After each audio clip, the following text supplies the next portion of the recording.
Estimadas amigas y amigos, un agrado estar con ustedes.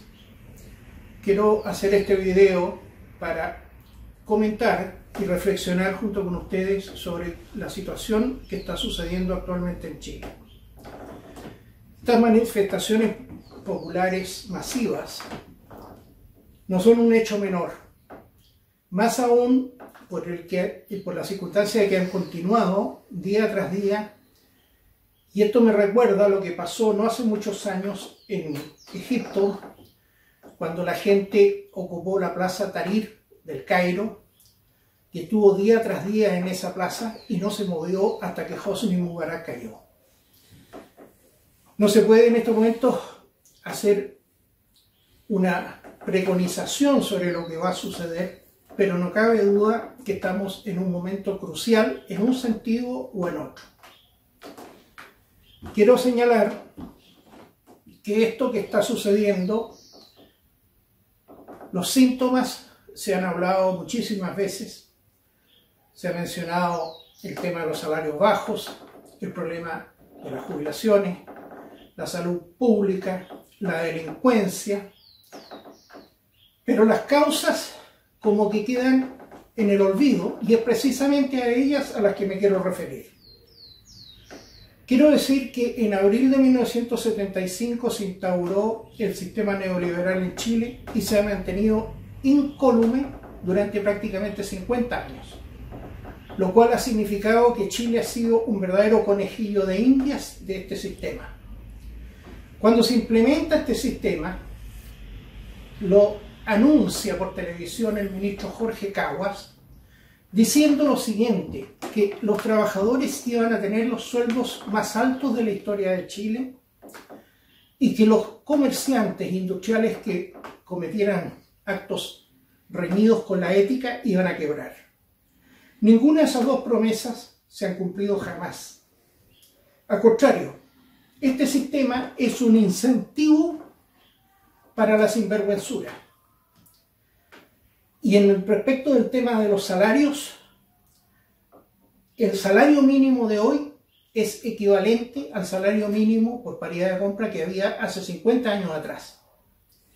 Usted comprenderá que si después de 50 años el 50% de la población, como lo informó el INE este año, gana 400.000 pesos, este es un sistema que jamás, ni aunque llegue a 100 años, va a poder aumentar la capacidad adquisitiva de la fuerza laboral. Y esta situación hay que elogiarla porque la han mantenido dentro de una mentira colosal, que es la de decirle a la gente que si hay problemas se está trabajando para ello, que si hay dificultades estamos preocupados de ustedes. Y esto me recuerda lo que pasó con el régimen de la Unión Soviética, que llevaba 74 años y había liquidado ya 3 generaciones de rusos y seguía hablando del futuro y del porvenir que nunca llegaba. En realidad, el presente es hoy y no se puede mantener en el engaño a un país entero durante 50 años con promesas que son inalcanzables e incumplibles. Por ejemplo, una vez le preguntaron al señor Hernán Vigi cómo iba a ser el mecanismo para que aumentaran los sueldos en Chile. Entonces, estimadas amigas y amigos, él dijo lo siguiente: producto del crecimiento económico que nosotros tenemos, vamos a llegar a tener pleno empleo. Y en el momento que tengamos pleno empleo, un empresario que necesite ampliar su planta u otro que inicie una actividad va a tener que levantarle trabajadores a otro y por lo tanto ofrecer más de lo que están ganando, y ahí se va a producir el chorreo. Esa es quizás una de las mentiras económicas más grandes que he escuchado jamás en mi vida. Primero, porque no hay ningún país que tenga pleno empleo.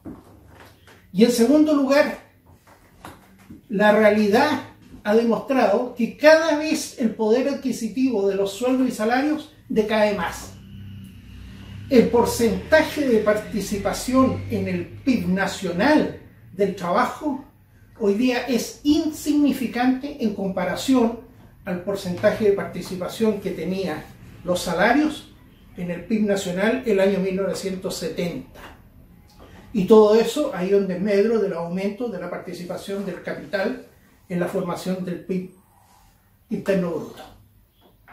Entonces, tenemos por un lado dos promesas completamente falsas.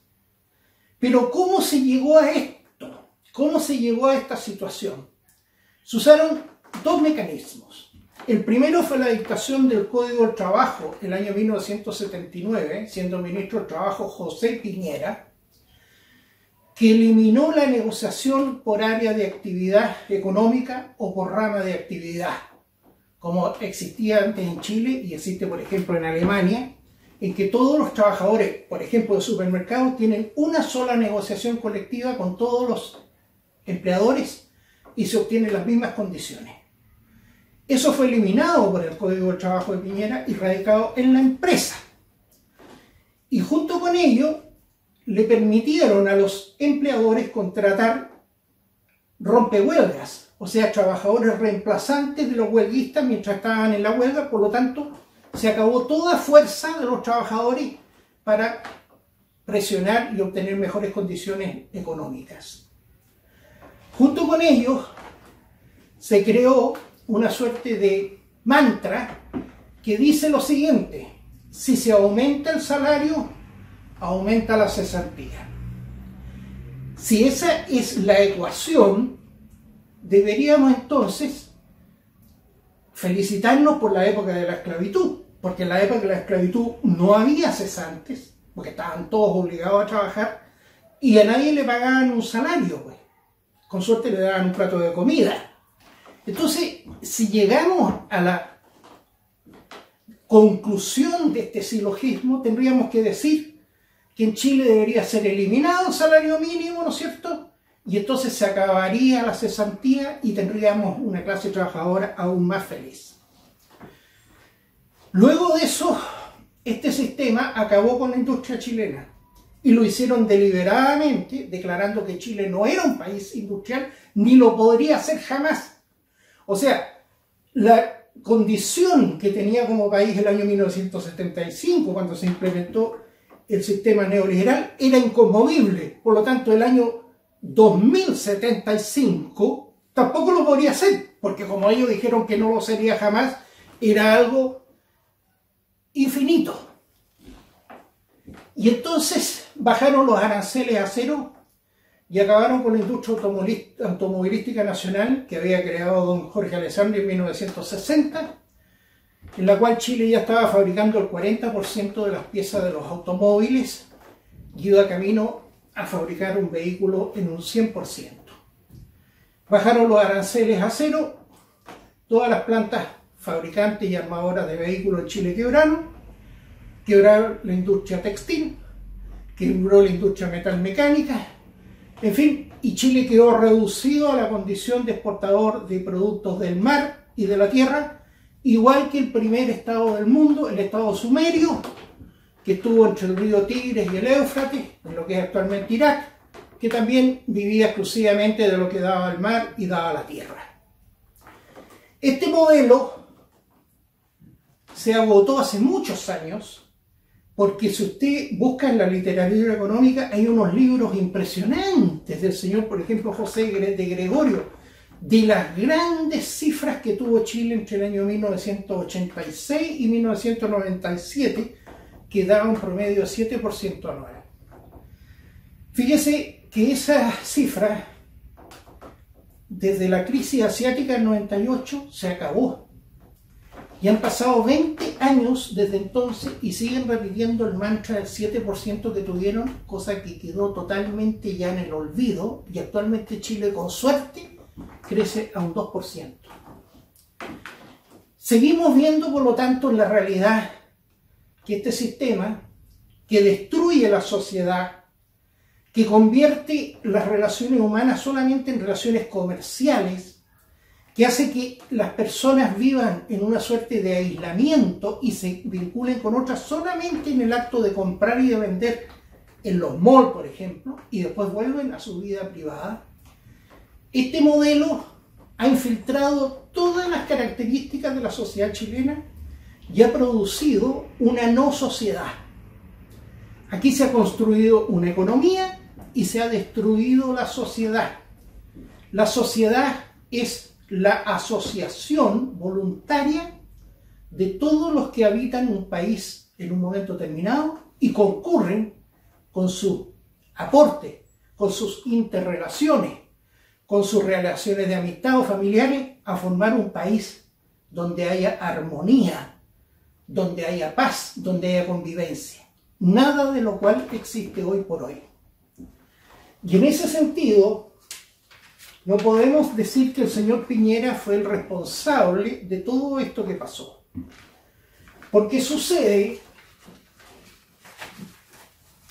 que, citando a Carlos Marx en este libro titulado Salario, Precio y Ganancia, este señor, que escribió en el siglo XIX, se refiere a cuál es el salario mínimo que le puede pagar el empleador al trabajador. Y él dice lo siguiente. Dice, el valor del trabajo está formado por dos elementos, uno de los cuales es puramente físico. Su límite mínimo está determinado por el elemento físico, es decir, que para poder mantenerse y reproducirse, para poder perpetuar su existencia física, la clase obrera tiene que obtener los artículos de primera necesidad absolutamente indispensables para vivir y multiplicarse. El valor de estos medios de sustento indispensable constituye, pues, el límite mínimo del valor del trabajo. Este acerto de Carlos Marx fue superado por los neoliberales chilenos que desde un comienzo crearon un mercado laboral precarizado, subcontratado, tercerizado, sin representación sindical, que llevó a que los salarios, como es el salario mínimo de hoy, sea incapaz de nutrir a una persona y menos a una familia.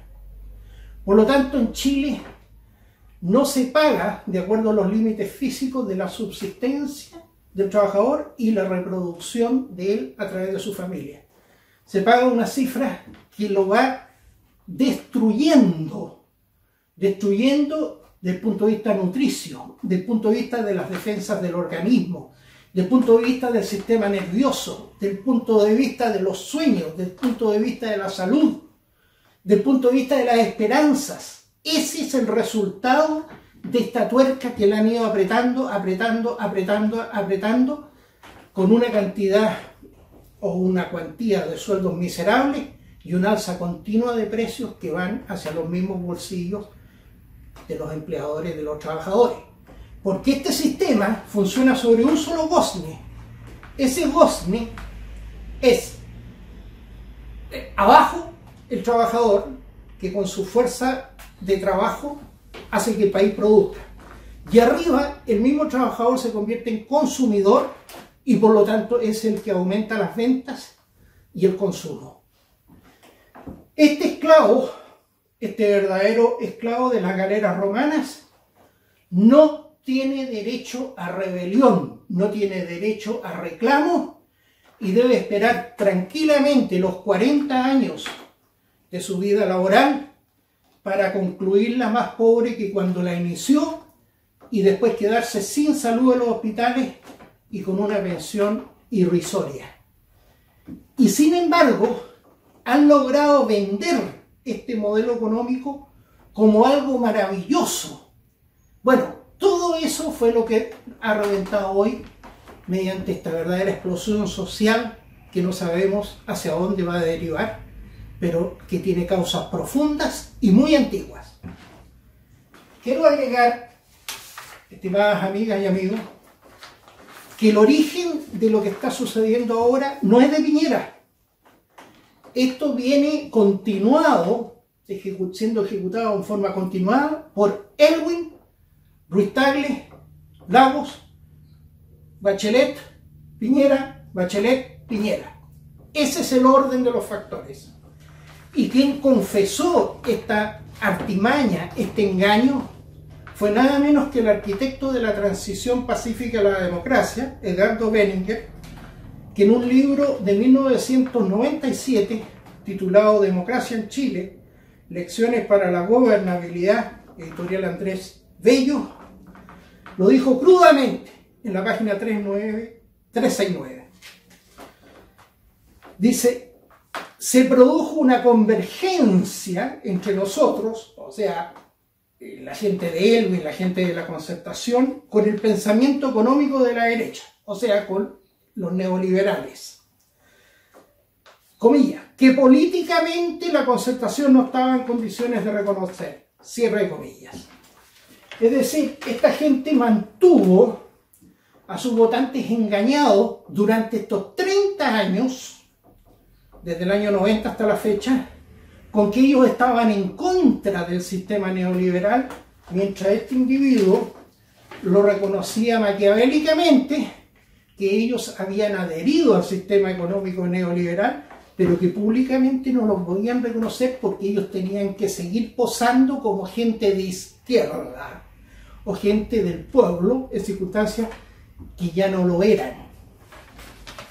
Entonces, tenemos historia. Por ejemplo, el señor Elwin, que decía acá en Chile el mercado es cruel. Después, cuando viajaba al extranjero y los yanquis lo adulaban, y ojo, hay que tener mucho cuidado cuando los yanquis adulan a alguien, ¿eh? Hay que tener mucho cuidado. Es preferible que los yanquis lo critiquen a uno. Cuando los yanquis lo adulaban, él sacaba pecho y se ponía a frotar las manos y ponía esa sonrisa abacial que tenía como de un monje loco de la Inquisición, ¿no es cierto? Y entonces él quedaba feliz cuando le decían: oiga, pero qué país más avanzado tiene usted, qué economía más progresista. Y acá decía lo contrario. Entonces este cinismo es lo que ha explotado hoy. Esta actitud doble, este engaño de la población, esta traición permanente a los sueños de los chilenos, a las esperanzas, a las ilusiones, a todo lo bueno que puede tener la vida en sociedad, fue simplemente arrasado por esta casta política que tenemos desde el año 1990 en el Congreso y en la moneda, que se instaló sobre la ciudadanía, no la representa, no la defiende, no la toma en cuenta y además está montada sobre el Estado y financiada además con los recursos de todos nosotros. Ese es el sistema democrático y ese es el sistema económico que tenemos hoy en Chile. Quiero agregar que entre enero y junio del año 2018, escúchese, murieron 9.724 pacientes que estaban en lista de espera en los hospitales. Las pensiones, ese tema ya lo conocemos. La desindustrialización ya lo mencioné. Ahora voy a hablar del salario mínimo.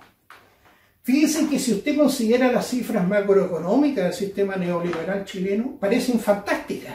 Por ejemplo, el PIB per cápita de Chile hoy es de $27.000 anuales. Y como la población es 18 millones, si consideramos un valor del dólar de 700 pesos, implica que el ingreso per cápita mensual de cada habitante de este país, incluido un bebé recién nacido, ganaría 1.575.000 pesos mensuales si hubiera una repartición total del PIB por el número de habitantes. Por lo tanto, el salario mínimo de 301.000 pesos que percibe más de 1 millón de trabajadores corresponde solo al 19,1% del PIB per cápita. ¿Dónde va a parar el resto? ¿Dónde va a parar el otro 80%? ¿81%? Esto a nivel internacional se llama mini salario mínimo porque el salario mínimo remuneracional es inferior al 30% del PIB per cápita, en este caso el 19,1%. Luego está el discurso de la clase media, que han pasado millones de la pobreza a la clase media.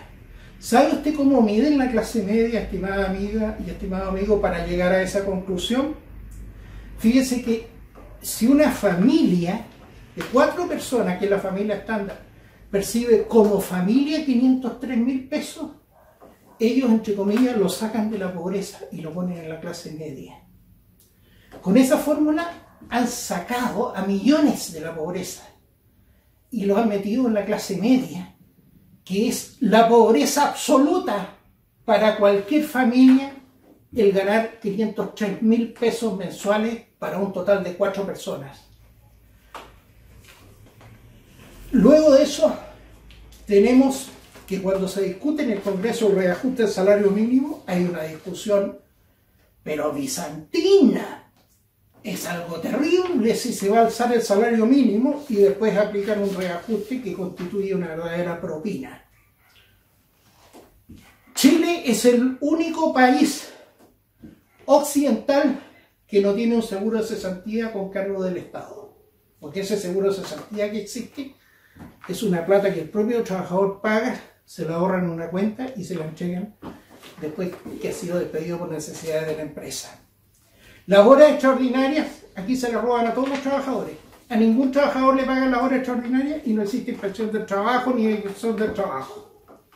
La subcontratación es la norma. Yo conozco gente que ha trabajado toda la vida subcontratada. Y la subcontratación es más de lo mismo, porque si es un banco, por ejemplo, los dueños del banco crean una empresa subcontratista y ellos mismos son dueños de la empresa subcontratista, entonces le pagan al trabajador, por ejemplo, 600.000 pesos y a la empresa por arrendarle al trabajador 1.000.000 de pesos. Y entonces hacen ese negocio rebajando desde el punto de vista de los impuestos el 1.000.000 de pesos, pero en el fondo ellos tienen un egreso de solamente 600.000 pesos. Las encuestas de cesantía son increíbles. Si usted trabaja 1 hora a la semana, usted aparece empleado. Y jamás desagregan las cifras, porque cuando dicen que un 7 y tanto por ciento, están todos metidos. Así que usted nunca puede saber cuántos de esos trabajan en horario completo o cuántos han trabajado 1 hora o 2 horas a la semana. Luego se municipalizó la salud y la educación, que es un horror hasta el día de hoy, y eso no se toca. Fíjese que anteriormente existía un organismo que se llamaba Dirección de Industria y Comercio de IRINCO, que entraba a los supermercados y los inspectores llevaban una pesa pequeña de 1 kilo y la ponían sobre la balanza y verificaban que no estuvieran adulteradas. Cuando fue eliminado este organismo, el año 1982, nunca más se ha certificado la veracidad de cada balanza que hay en Chile. Después tenemos la concentración de mercado en Chile. En Chile no hay ley de la oferta y la demanda. Aquí solamente hay concentración y monopolio. Está todo controlado. Todos los mercados están bajo grupos económicos que controlan absolutamente el sector y por lo tanto no es necesario ni siquiera que se pongan de acuerdo, como pasó con las colusiones, porque en los hechos no hay competencia. No es casualidad, por ejemplo, que después que descubrieron las colusiones de la farmacia y después que se hizo todo el escándalo que terminó con las clases de ética, los precios de los medicamentos que estaban en colusión tampoco bajaron. Entonces, aquí, digamos, este sistema funciona sobre el engaño, sobre la falsedad y sobre la reiteración de una mentira. La mentira es que usted siga esperando, porque están trabajando para usted, que las esperanzas todavía no deben perderse, que no importa que hayan pasado 50 años, porque pueden pasar 50 años más, pero usted tiene todavía que seguir esperando. Estimadas amigas y amigos, eso quería plantearles y nos vemos en la próxima ocasión. Estimadas amigas y amigos, voy a hacer un pequeño resumen de la exposición que acabo de presentarles. Quiero decirles que la crisis ha explotado en las manos de Piñera y en la cara de él, porque él realmente generó un malestar que solamente una persona absolutamente autista emocionalmente puede generar ese tipo de malestar en la población. Junto con ello, con su carácter poco empático, por decirlo suavemente, él traicionó deliberadamente a todos sus votantes, porque no puede haber una cosa más dolorosa para la gente de derecha que alguien debilite o ataque la identidad histórica cultural de Chile, como lo hizo este señor, permitiendo o amparando la llegada de 1.500.000 extranjeros y sin expatriar a ninguno. Y además, durante su gobierno, supuestamente de derecha, se aprobó la unión civil homosexual, la adopción de niños por parejas homosexuales y el cambio de sexo para niños de 14 a 18 años. En consecuencia, él creyó que ganando la elección con los votos de la gente de derecha, él podía a su vez conseguir la aprobación de la gente de izquierda adoptando su agenda política, que es la agenda del marxismo cultural. En estos momentos es un cadáver político, pues no cuenta con el apoyo absolutamente de nadie. Las pocas personas que aún defienden su permanencia en la moneda es simplemente por un tema institucional y de seguridad del orden público, pero no por afinidad política o por simpatía personal. Por lo tanto, todo lo que desarrollé en mi exposición necesitó la obra maestra de un inepto político, de un traidor político, para llevar a cabo finalmente a la liquidación de este sistema. Porque después de lo que ha pasado hasta el día de hoy, este hombre nunca más va a poder levantar cabeza en las encuestas, nunca más va a tener apoyo e incluso le va a costar mucho permanecer en el cargo, dado que las propias fuerzas de la derecha se van a percatar a corto plazo que en la rodada de Piñera o con la rodada de Piñera caen todos. Aquí no hay ninguno que se salve. Pero lo más dramático, para los que estamos en una posición neutral, es que cuando el péndulo cae desde el lado derecho, no llega hasta el centro, sino que se va por la ley de la gravedad hacia el otro extremo. Y ese otro extremo, que es el del marxismo cultural, el del anarconihilismo, es algo que puede definitivamente acabar con todo lo que hemos conocido de Chile como país patriota, país defensor de la tradición, país con una historia gloriosa, para que nuestros seres patrios terminen siendo reemplazados por estos íconos que tiene el globalismo, las Naciones Unidas y el nuevo orden mundial, que son los invertidos sexuales, el movimiento LGTB, las feministas de la tercera ola, los indígenas y los inmigrantes. Ese es el peligro que corre Chile hoy, y yo no me atrevo a hacer un pronóstico porque sería demasiado audaz de mi parte, porque las cosas aún están en desarrollo, pero a esa situación nos ha llevado, por un lado, los 50 años de neoliberalismo y la incompetencia, la negligencia, la cobardía moral y la traición de este señor que tenemos en la moneda. Estimadas amigas y amigos, gusto de haber estado con ustedes.